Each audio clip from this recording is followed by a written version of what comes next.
Hey guys, it's Matt here from UFit in Greenwood, and today we're going to work on probably the most important exercise that you can do for your body, and that is learning how to do a squat. Now, a squat not only works your leg muscles, but you're pretty much targeting every muscle group in your body. That includes your upper body as well as your core and your abdominal region. So find a place where you have a little bit of room to work with, and let's get to it. All right, guys, after we're all stretched out and ready to go, the most important part of a squat is your stance. If your stance is wrong, the whole movement could cause an injury. So we want to make sure that's perfect. So we want to make sure that our feet are pointed a little bit more than shoulder width apart and our toes pointed slightly outside. The reason for this is so that your knees can travel in a better path and it's not going to cause any pain. Okay, so once we get our feet a little bit more than shoulder width, toes pointed outside, the first movement that we want to do is we want to move our butt. Okay, a lot of people tend to squat, they bend the knees first.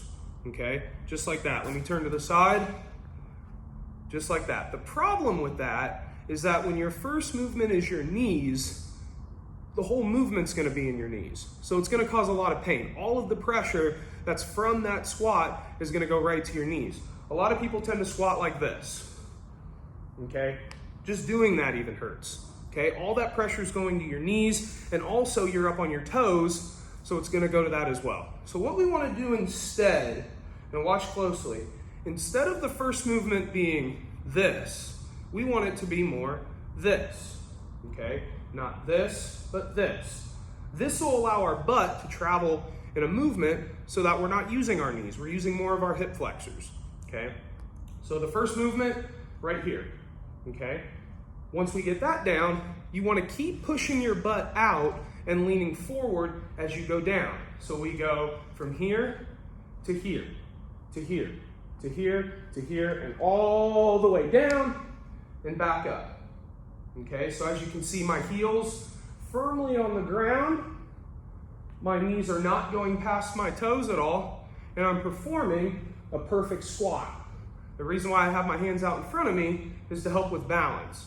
Now you'll be able to make a diagonal line from my spine all the way down to the ground, okay? This lets us know that we're doing the movement properly, okay? So again, first movement, the butt, keep pushing it out as we go down, lean forward, go all the way down, come back up, bring your hips forward. So that's pretty much a squat. There's different variations you can do with that movement. Not only can you do a regular squat, but you can also do a sumo squat. Okay, it's a little bit wider, but it's gonna work your hip adductors a lot more. It's gonna work your hip abductors as well as your hamstrings. The same movement, the only thing, your feet are wider. Same exact movement, and it's gonna target those areas. You can also keep your feet a little closer together, do the same movement, and it's gonna target your legs a little bit differently. So there's a bunch of different variations you can do with a squat, but the most important thing, again, moving that butt out and leaning forward as you go down. All right, guys, so that's a squat. If you have any other questions, feel free to contact us. Always check out UFit here. Again, my name's Matt, so if you want to work with me, yeah, just let the staff know and we'll be able to get some good work done. All right, thanks guys.